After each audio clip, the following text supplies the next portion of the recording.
안녕하십니까. 충남연구원 최영남입니다. 제가 오늘 말씀드릴 주제는 기후변화와 온실가스입니다. 발표 순서입니다. 먼저 기후변화란 무엇인가에 대해서 이야기할 것이고, 그리고 기후변화로 인한 온난화의 영향, 그리고 기후변화 대응을 위한 우리의 노력, 그리고 기후변화 대응을 위한 신재생 에너지 사용에 대해 말씀드리겠습니다.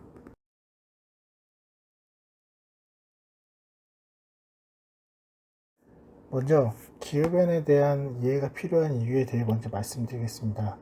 이미 기후변화 문제는 우리가 살고 있는 이 시대의 최고의 화두가 되어 있으며 전 세계적으로도 해결해야 할 최고의 문제가 되었습니다. 기후변화로 인해 자연재해는 증가하고 자연고갈 위기는 앞당겨지고 있으며 전 세계적인 물 부족 현상을 일으키고 있습니다. 영국의 스탠 보고서에 의하면 기후변화에 적절하게 대응하지 못할 경우 세계적으로 세계 경제의 GDP는 매년 5에서 20% 정도 감소할 수 있으며 기후변화로 인한 환경변화는 전 세계적으로 에너지 소비량 증가를 야기시킬 수 있다고 합니다.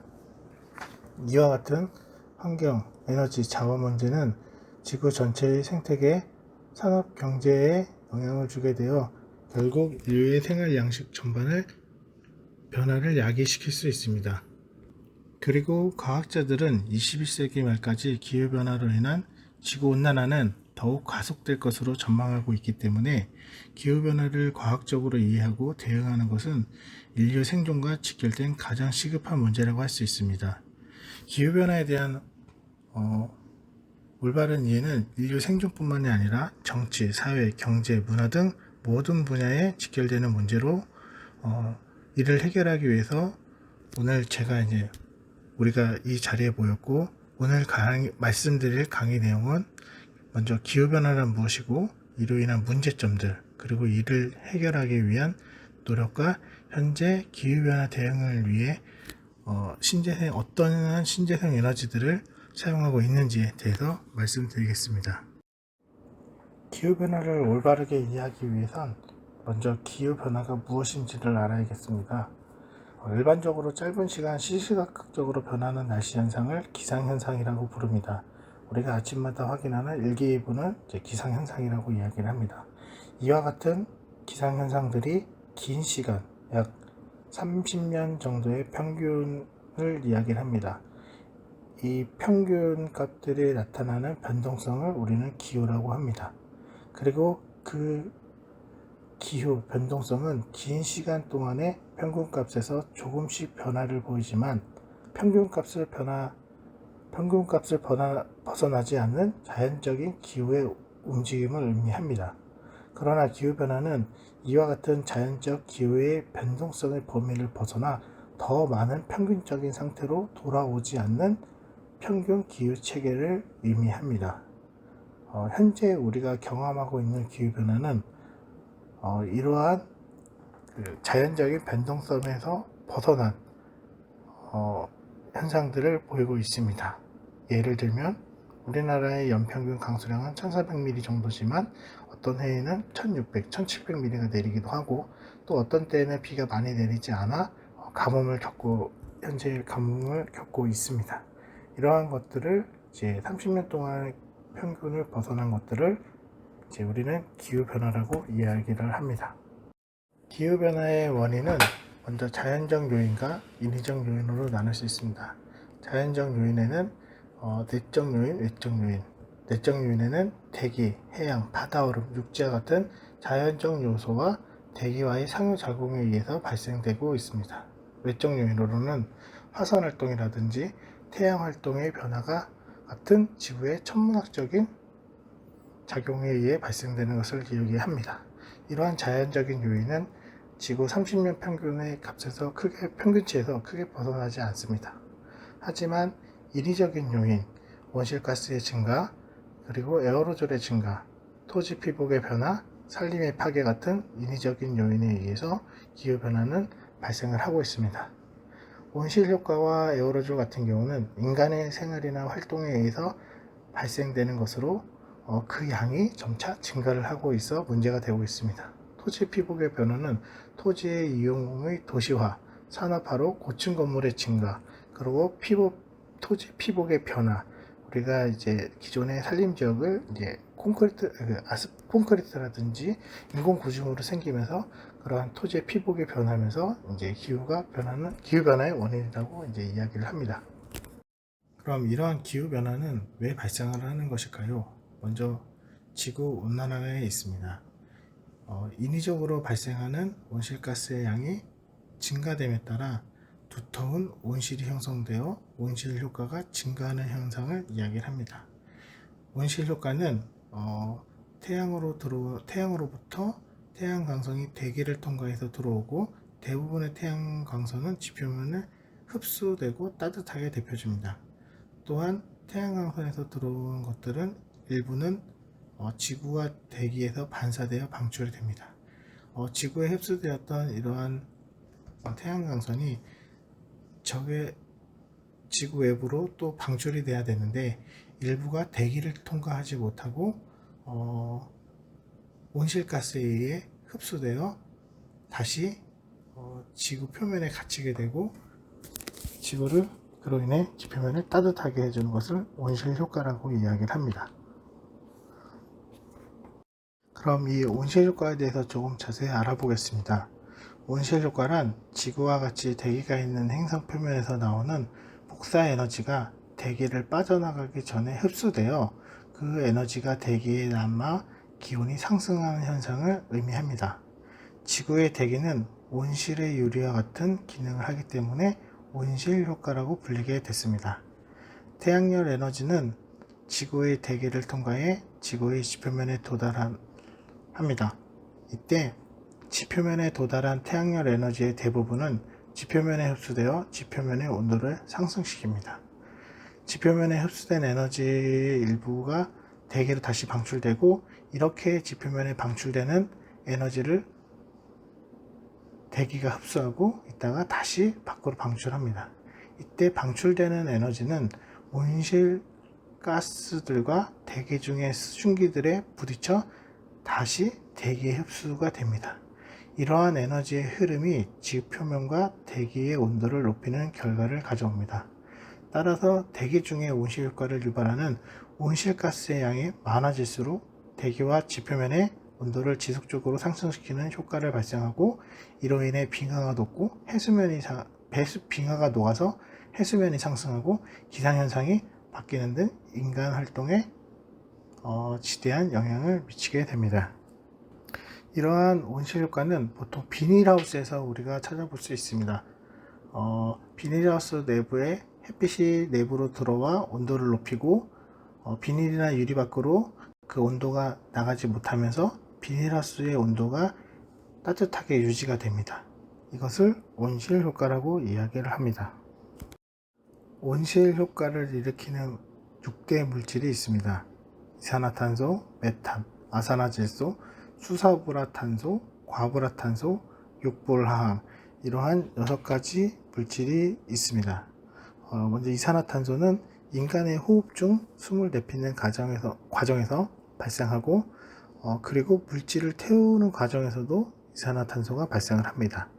대량의 이산화탄소가 발생하는 것은 주로 화석연료를 연소할 때 많이 발생하며 현재 이산화탄소의 배출이 기후 변화에 지대한 영향을 미치는 가스로 평가를 받고 있습니다. 두 번째 메탄은 이산화탄소와 같이 화석연료를 연소할 때 발생할 뿐만 아니라 음식물 쓰레기, 유기물과 같은 것들이 썩어 분해되는 과정에서 발생을 합니다. 특히 소의 트림과 방귀에서 다량의 메탄가스가 방출되고 있어 기후변화에 큰 역할을 하고 있다는 평가도 받고 있습니다. 아산화질소는 농업 분야에서 주로 발생하며 질소 비료의 생산과 사용 과정에서 많이 발생을 합니다. 또한 폐기물을 소각하는 과정에서도 발생을 하고 있습니다. 수소불화탄소, 과불화탄소, 육불화학은 특수가스라 불리며 전자제품을 생산하는 산업공정에서 냉매, 세정제, 절열체 등의 용도로 사용이 됩니다. 이 가스들은 아주 적은 양으로도 이산화탄소의 1300배에서 23,900배 가량의 온실 효과를 유발하고 있습니다. 그 밖에 프레온가스나 HCFC 등 온실 효과를 유발해 지구의 기온을 높이는 데 기여하고 있습니다.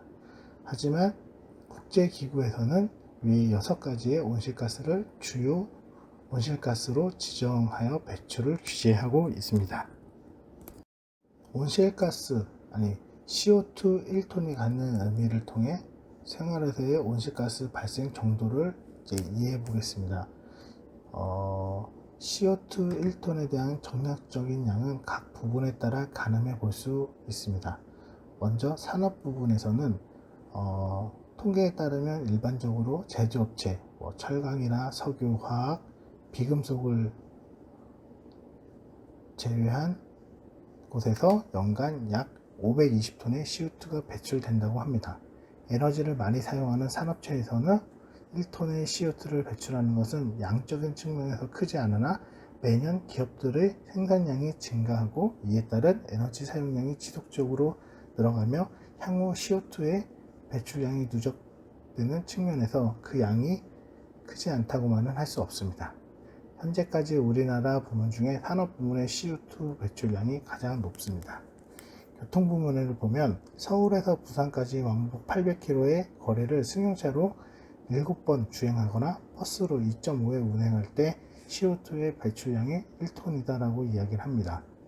승용차의 경우 2000cc 휘발유차의 경우 5556km를 주행할 때 1톤의 CO2가 배출됩니다. 건물 부분에서는 우리나라 상업용 건물의 경우 도소매, 숙박, 음식, 운수업과 같은 업종에서 CO2의 배출량이 높게 나타나고 있습니다. 주택 부분을 보면 우리나라 가구당 연간 에너지 사용량에 따른 CO2 배출량은 약 4톤 정도로 주로 단독주택, 아파트가 다소 높은 배출량을 나타내고 있습니다. 산림 부분은 CO2를 배출하지 않고 CO2를 흡수하며 평균 약 1헥타르의 숲이 연간 7.3톤의 CO2를 흡수한다고 합니다. 주로 신갈나무, 상수리나무, 잣나무, 소나무 등이 온실가스 흡수량이 높은 수종으로 속한다고 이야기합니다.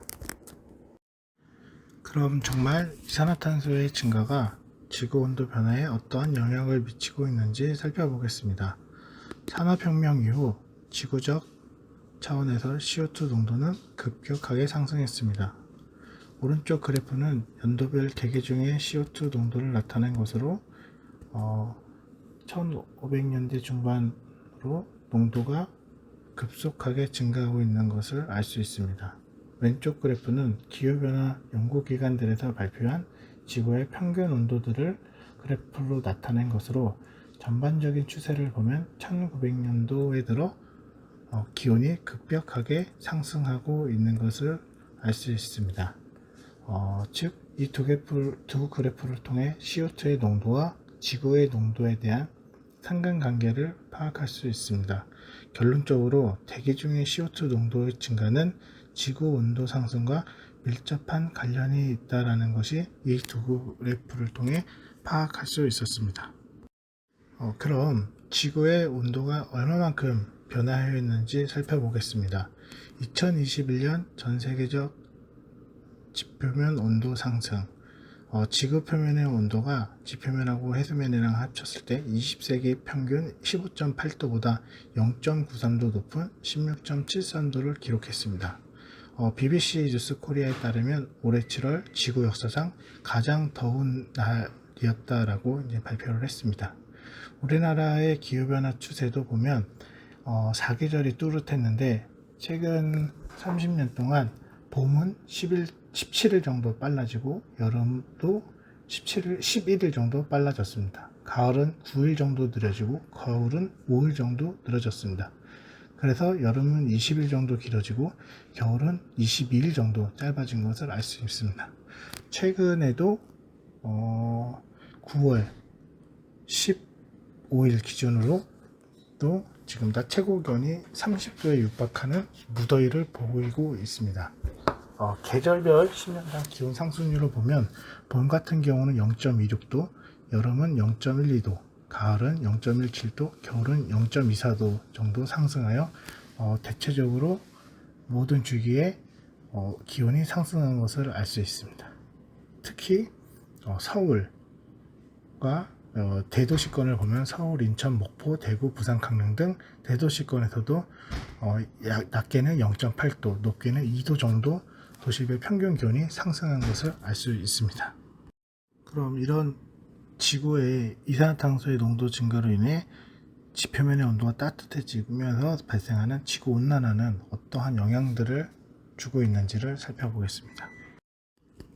지구온난화는 지구 대기의 온도 상승, 해수면 상승, 그리고 자연재해, 수자원 부족, 농업 피해 등을 발생을 하고 있습니다.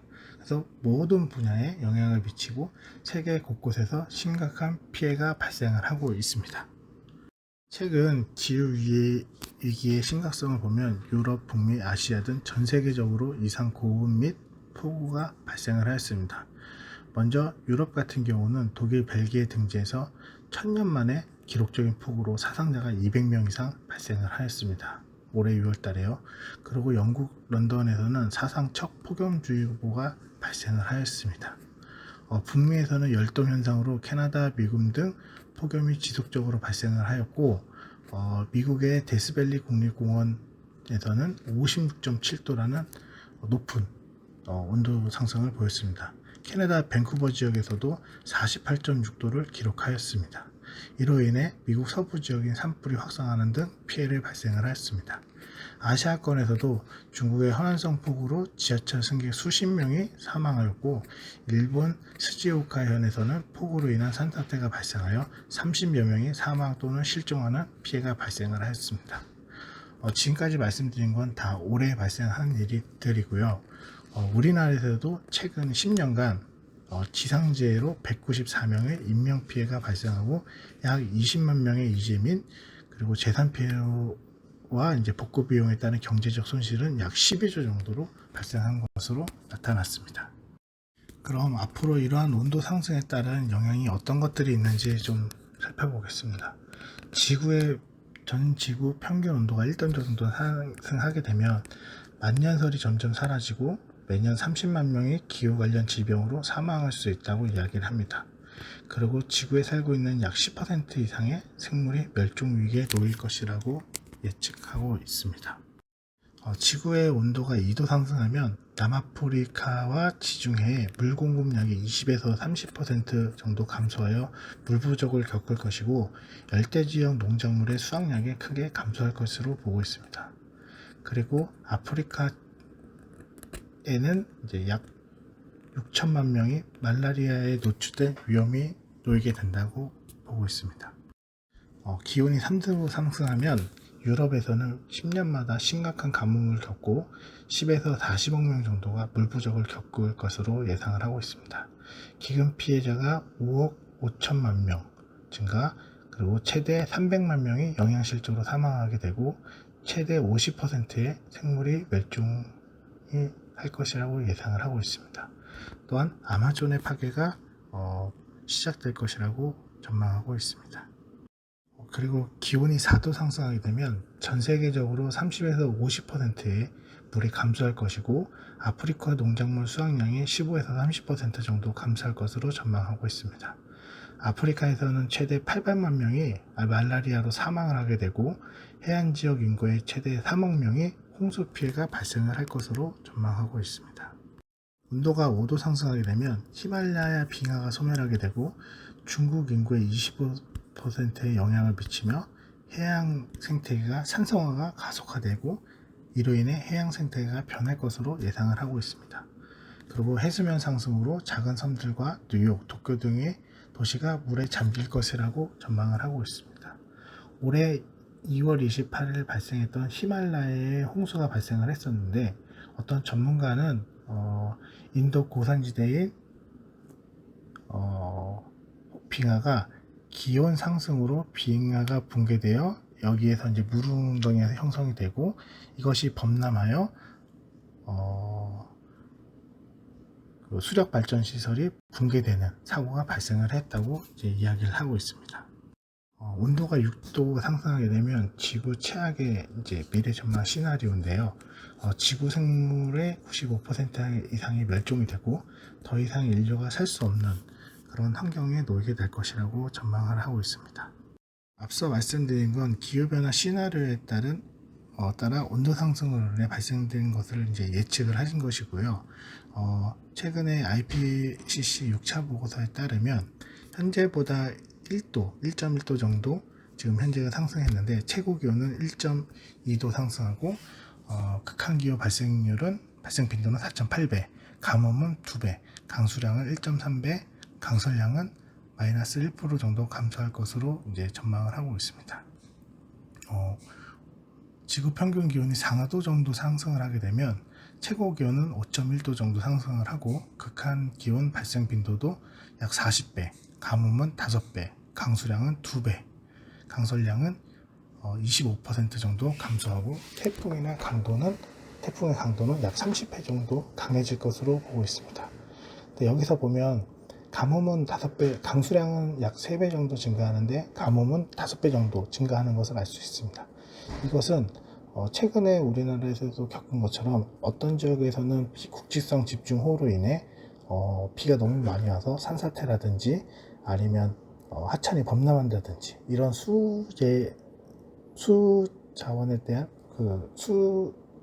수재해가 발생을 하게 되고 또 어떤 지역에서는 물이 부족한 그런 가뭄 현상이 앞으로 더 많이 발생을 할 것이라고 이제 생각을 하시면 됩니다.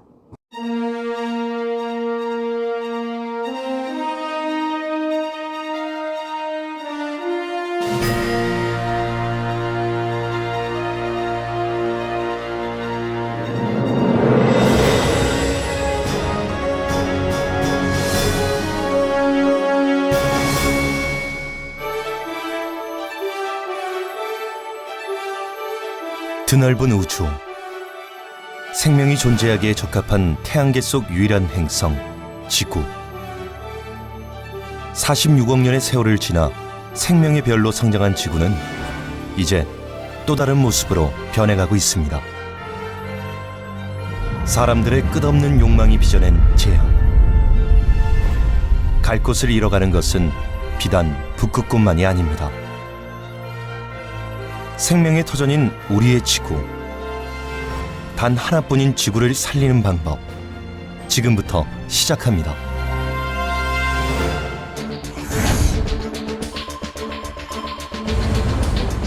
기후변화란 일정 지역에서 오랜 기간에 걸쳐 진행되는 기상의 변화를 뜻합니다.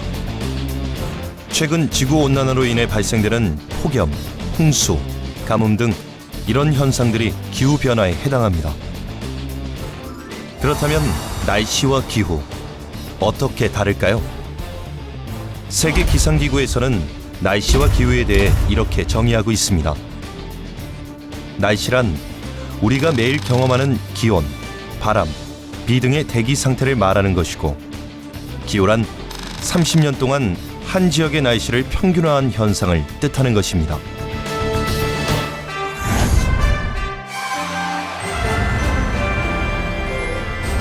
기후변화에 관한 정부 간 협의체인 IPCC 5차 보고서에 따르면 지난 133년간 지구의 온도는 0.85도씩 상승했습니다. 만년 동안 1도씨 이상 올라간 적 없었던 것과 비교해보면 엄청난 온도 상승이라고 할 수 있습니다. 보고서는 또 2100년까지 지구 온도가 최대 4.8도, 해수면은 최대 82cm 상승할 것이라고 보고했는데요.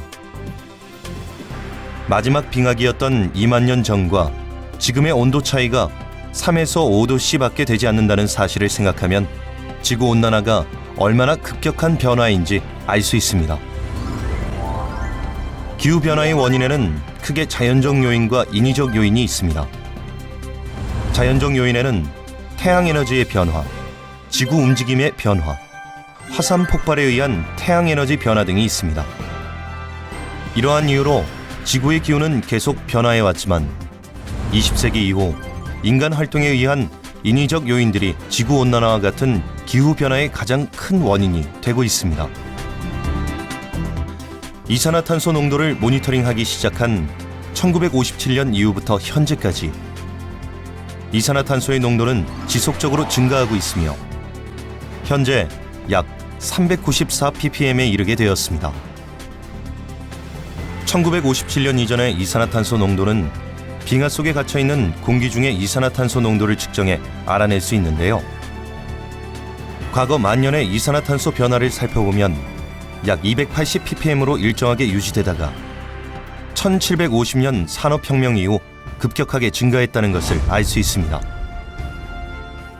지난 2013년 5월 9일 우리나라의 안면도 기후변화센터에서는 지구 대기 이산화탄소 농도 427ppm이 검출되었는데요. 빙하 시추 조사로 알아낸 지난 80만 년 동안의 지구 농도 가운데 가장 높은 값이었습니다. 이러한 인위적 이산화탄소의 증가로 대기 조성의 변화, 에어로졸에 의한 태양 에너지량의 변화, 토지 피복 변화 등 인위적 요인들이 바로 지구의 기후를 변하게 하고 있는 것입니다. 특히 우리가 매일 쓰고 있는 엄청난 화석연료는 이산화탄소와 같은 온실가스를 대기 중에 다량 방출하게 됩니다. 온실가스는 온실 효과를 가속화하고 지구의 열이 빠져나가는 것을 막아 지구의 온도를 높이게 됩니다. 아마 지금의 에너지 사용 방식이 바뀌지 않는다면 2100년 대기 중 이산화탄소 농도는 지금의 2배가 될 것입니다.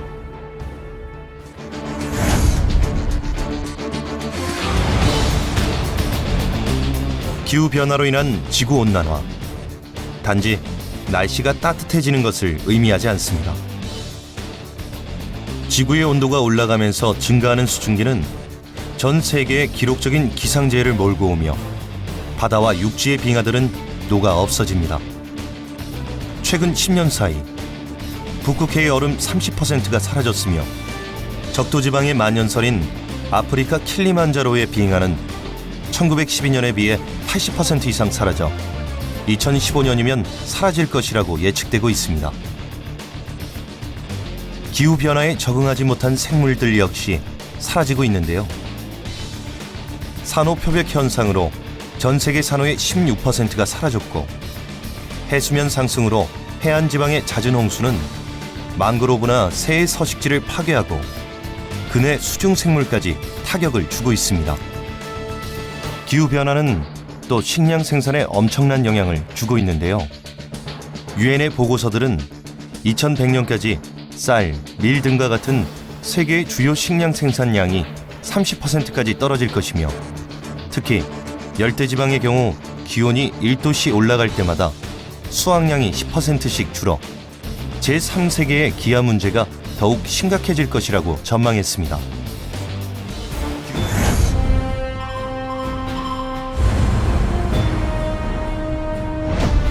지구의 온도가 1도씩 오를 때마다 어떤 일이 일어나는지 알아볼까요?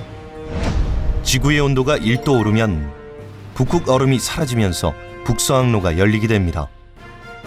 약 5천만 명이 물 부족으로 고통을 받게 되며 매년 30만 명이 더위로 인한 전염병으로 사망하게 됩니다.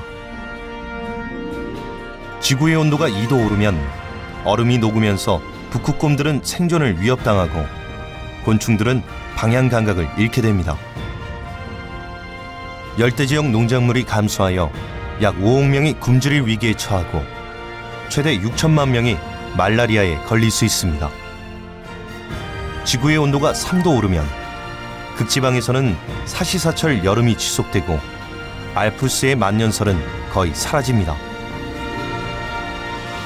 지구 온난화 조절이 불가능하게 되며 300만 명이 영양실조로 사망하고 10억에서 40억 명이 물 부족을 겪게 됩니다. 지구의 온도가 4도 오르면 유럽의 여름 온도가 50도씨까지 오르고 이집트가 침수되며 베니스가 가라앉습니다. 이탈리아, 스페인, 그리스, 터키가 사막이 되며 북극곰 등 추운 지방의 생물들이 멸종합니다. 지구의 온도가 5도 오르면 남반구와 북반구의 온대 지방이 불모지로 변하며 히말라야의 빙하가 사라지고 뉴욕과 런던이 바다에 잠겨 지도에서 사라집니다. 지구의 온도가 6도 오르면 6도의 기온 상승은 지구 최후의 시나리오라고 볼 수 있습니다. 현재 지구의 기온은 0.8도씨 오른 상태입니다. 우리의 노력에 따라 지구의 미래가 바뀔 수 있습니다.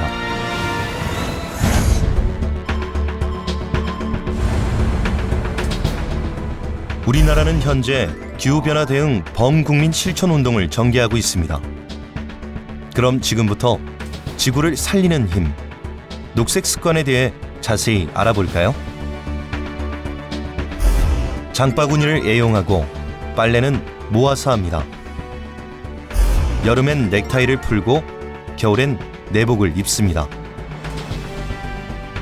퇴근 시 전기 플러그를 뽑는 것도 잊지 말아야겠죠? 포장재는 줄이고 포장 쓰레기는 분리 배출합니다. 또한 친환경 제품을 구입하는 것도 좋은 방법입니다. 올바른 운전 습관을 가지고 경제 속도를 준수하고 차량은 주기적으로 점검하여 대기 오염을 줄입니다. 반찬은 적정량을 제공하고 일회용품을 허용하지 않습니다.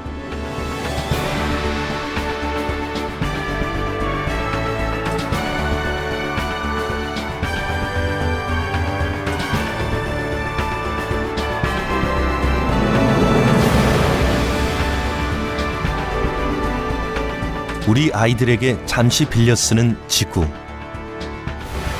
기후재앙의 미래가 아닌 희망의 미래를 돌려주는 일. 우리가 해야 할 일 아닐까요? 탄소 배출을 줄이고 지구온난화를 막는 일. 당신의 손에 달려 있습니다.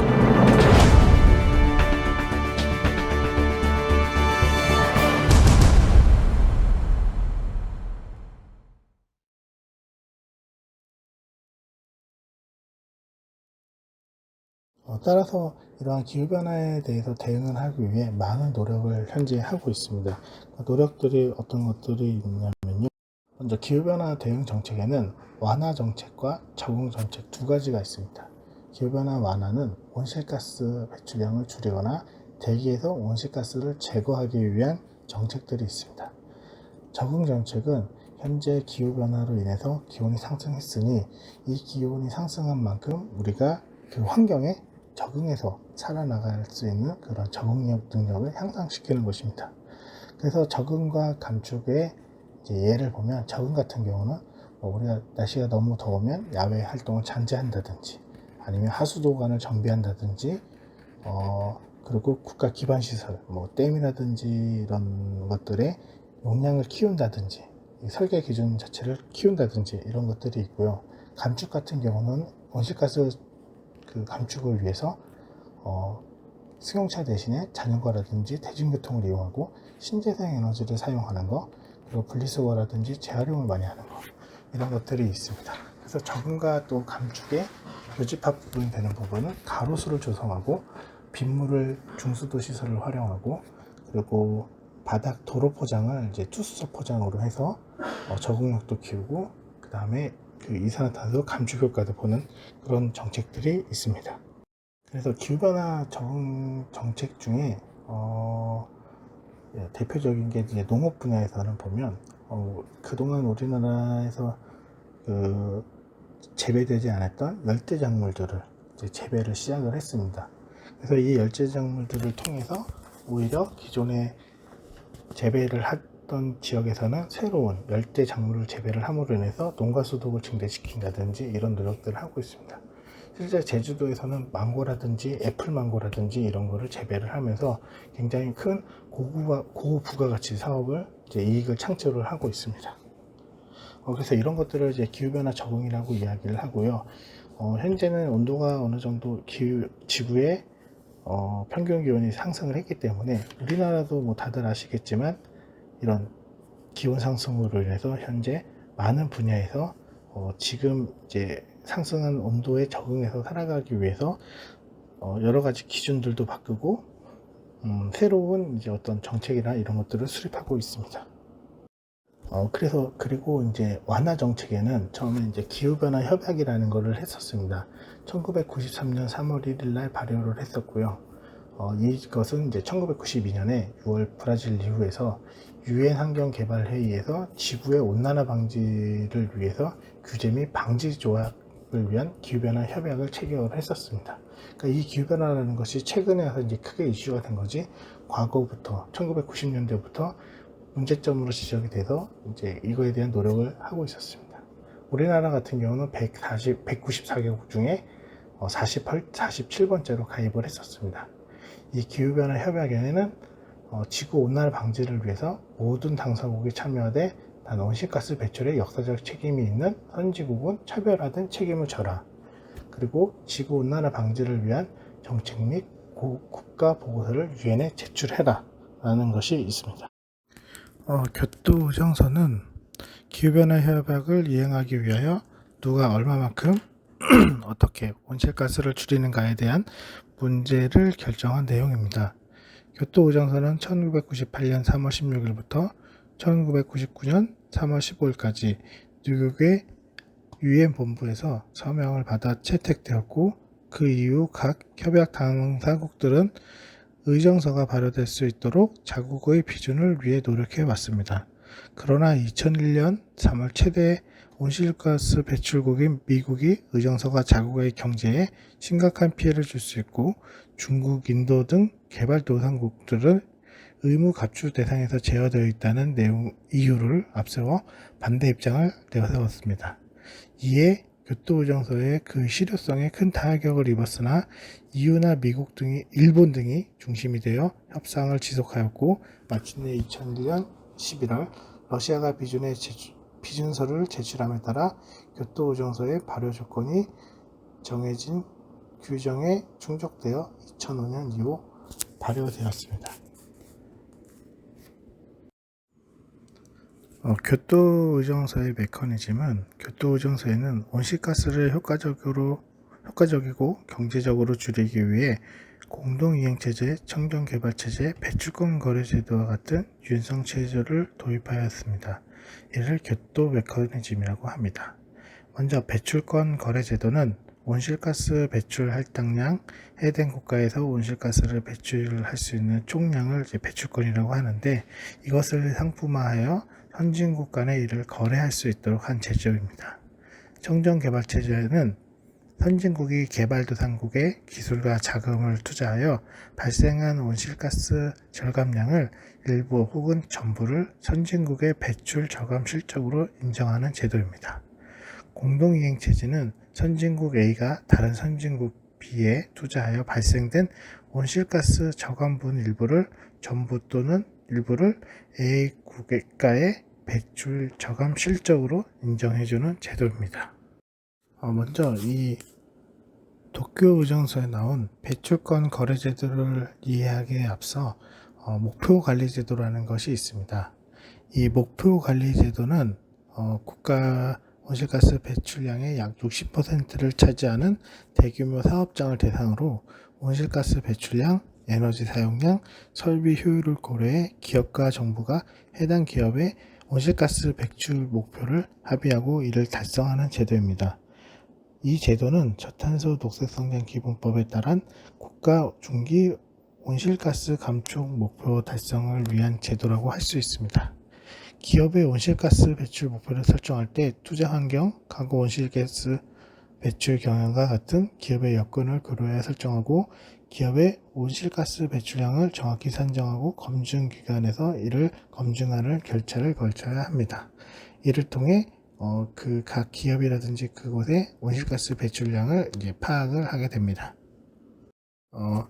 이 파악된 온실가스 배출량을 통해 배출권 거래 제도를 시행을 합니다. 이 배출권 거래 제도라는 것은 A 기업과 B 기업이 있는데, A 기업 같은 경우는 이제 환경 경영을 하겠다고 해서 기존에 사용하던 전기의 100을 태양광 시설이라든지 아니면 풍력단지 조성이라든지 이런 곳에 투자를 하게 되면 그만큼 이제 그동안 사용했던 전기 배출량에서 그 친환경 에너지를 사용하는 만큼 이제 배출량을 감축해주는 것을 이야기를 합니다. 그렇게 되면 이 A라는 기업은 100이라는 걸 할당을 받았지만 실질적으로 배출하는 양은 70밖에 안 되기 때문에 그 30%가 남는데 그 30%를 다른 기업에 팔 수가 있습니다.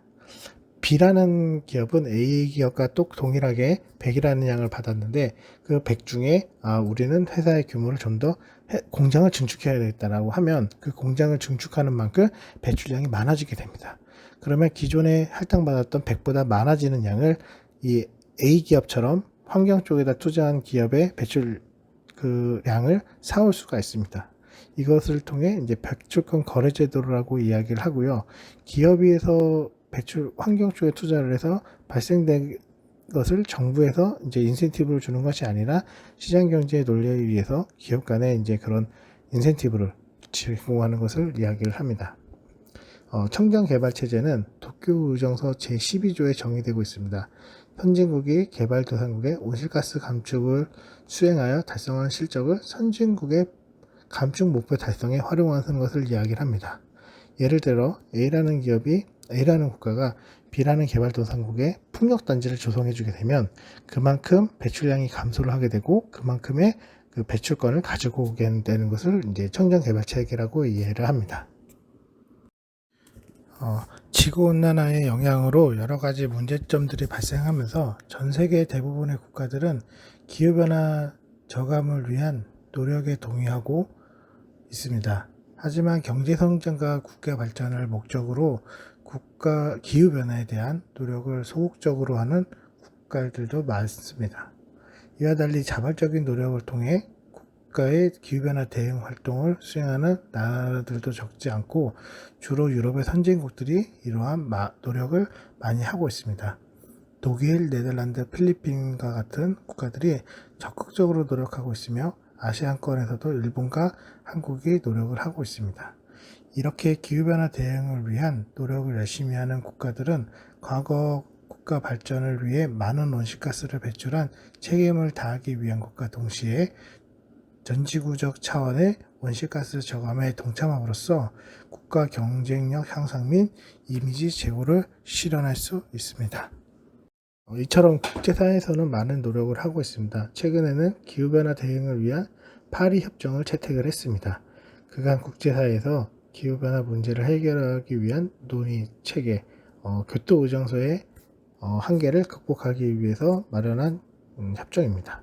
선진국과 개도국이 기존에는 선진국이 주도적으로 역사적 의식을 가지고 책임의식을 가지고 시행을 했다면 파리협정에서는 선진국과 개도국이 모두 참여하는 새로운 기후변화 대응체제를 이야기를 합니다. 또 하나 산업화 이전 대비 지구의 평균 온도 상승을 2도보다 낮은 1.5도 이내로 억제하자, 1.5도 이상 오르지 않게끔 하자라는 내용입니다. 그리고 또 하나는 기후변화에 관한 정부 간 패널 IPCC에서는 1.5도 특별 보고서를 발간을 하였습니다. 파리 협정의 목표인 1.5도씨 이내로 온도 상승을 억제를 위해서 전지적으로 2050년에 탄소 중립을 달성하기 위한 경로를 제시하였습니다. 탄소 중립 선언 등 전 세계적으로 탄소 중립의 논의이 확산되고 있고 기후행동 정상회의 제25차 기후변화 대응 당사국 총회 등에서 기후위기 행동의 중요성이 강조되고 있습니다. 120여 개국이 기후변화 목표 상향 동맹 2050 탄소 중립 목표 기후 동맹을 맺었습니다. 그리고 코로나 발생 이후 기후 위기의 심각성을 인식이 증대되고 에 따라 주요 탄소국들이 주요 탄소 중립 선언을 공식적으로 시작을 했습니다. EU, 영국, 미국, 중국 등 그리고 일본 134개국이 탄소 중립을 선언하였습니다. 교토의정서는 기후변화 협약을 이행하기 위하여 누가 얼마만큼 어떻게 온실가스를 줄이는가에 대한 문제를 결정한 내용입니다.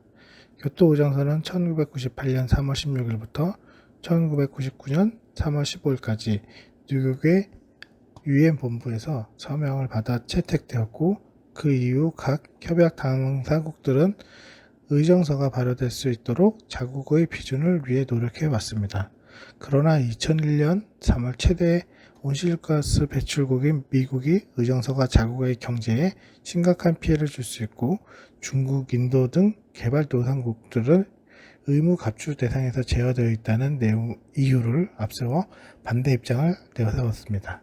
이에 교토의정서의 그 실효성에 큰 타격을 입었으나 EU나 미국 등이 일본 등이 중심이 되어 협상을 지속하였고 마침내 2001년 11월 러시아가 비준서를 제출함에 따라 교토의정서의 발효 조건이 정해진 규정에 충족되어 2005년 이후 발효되었습니다. 신재생 에너지는 기존의 화석연료를 변환시켜 에너지를 이용했다면 햇빛, 물, 지열, 생물 유기체 등을 포함한 재생 가능한 에너지를 변환시켜 이용하는 에너지입니다. 새로운 에너지는 연료전지, 석탄, 액화, 가스와 수소 에너지, 재생 에너지는 태양열 에너지, 태양광 발전, 바이오 에너지, 풍력, 소수력, 지열, 해양 에너지, 폐기물 에너지 등이 있습니다. 참고사항으로 2021년 8월 기준 신재생 에너지 발전량은 충남 지역이 가장 높은 것으로 나타나고 있습니다. 이는 전국 최대의 화력발전 단지가 있기 때문에 화력발전 사에서는 일정 부분을 이제 신재생 에너지로 생산을 해야 되기 때문에 신재생 에너지 발전량이 충남 지역이 가장 높은 것으로 나타나는 것을 알 수 있습니다. 먼저 재생에너지로 태양광 발전과 우리가 주변에서 가장 흔하게 볼 수 있는 태양광 발전과 태양열 발전이 있습니다. 태양광 발전은 태양빛을 전기로 바꾸는 발전으로 태양 광전 효과, 그러니까 물질이 빛을 흡수하면 물질의 표면에서 전자가 생겨 전기가 발생하는 효과를 이용하여 직접적으로 전기를 생산하는 태양광 발전이 있습니다. 또 태양열 발전이라는 것은 태양열을 기계 에너지로 바꾸고 그것을 이제 전기 에너지로 바꾸는 것을 이야기합니다. 태양열 발전은 태양열로 물을 끓여서 증기를 발생시키고 이를 이용해 터빈을 돌려 전기를 생산하는 방식입니다. 주로 우리는 태양광 발전을 이용을 하고 있습니다. 그리고 최근에 가장 많이 이슈가 되고 있는 수소 에너지와 연료 전지입니다. 수소 에너지는 물, 유기물, 화학 연료 등의 화합물 형태로 존재하는 수소를 분리 생산하여 이용하는 기술입니다. 연료 전지는 수소와 산소의 화학 반응으로 생기는 화학 에너지를 직접 전기 에너지로 변환시키는 기술로 수소가 연료로 공급한 재충전 없이 계속해서 전기를 생산, 반응 중 발생된 열은 온수 및 난방으로도 이용할 수 있습니다. 우리나라 같은 경우 최근에 수소차 부분에서 전 세계적으로 1위를 하고 있고요. 지난해 세계 수소차 시장을 우리나라에서 점유율이 65%를 돌파하며 압도적인 1위를 기록을 했었습니다.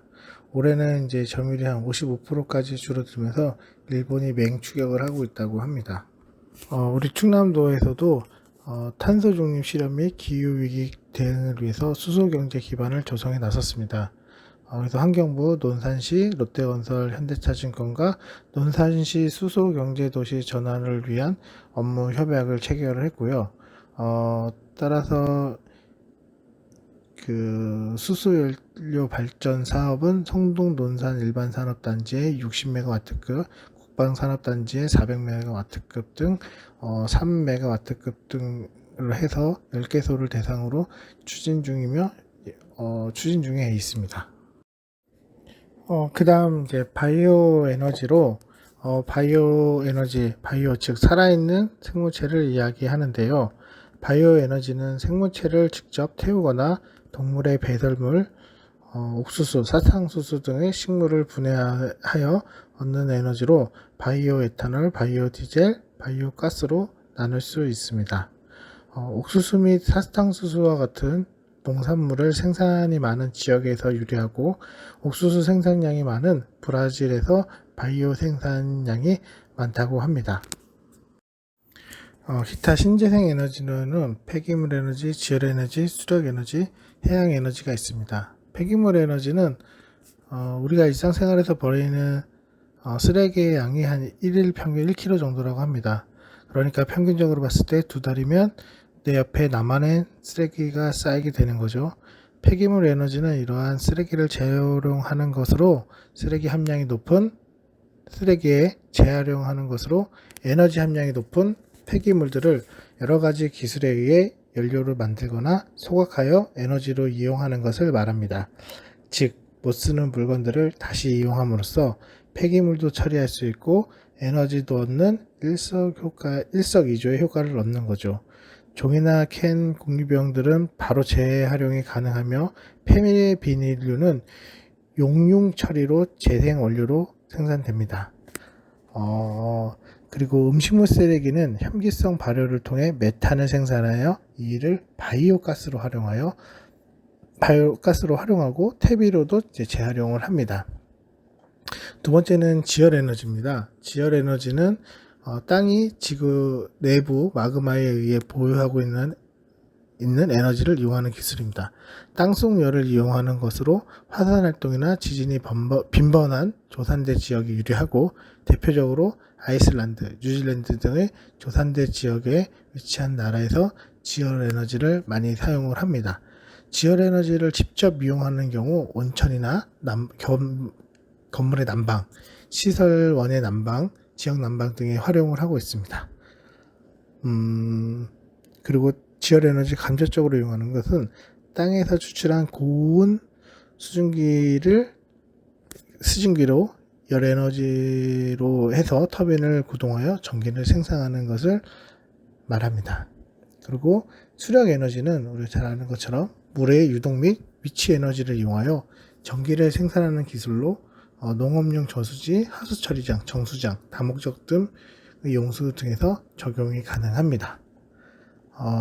그리고 마지막으로 해양에너지는 해양의 조수간만의 차, 파도, 해류, 온도차 등을 변환시켜 전기 또는 열을 생산하는 기술입니다.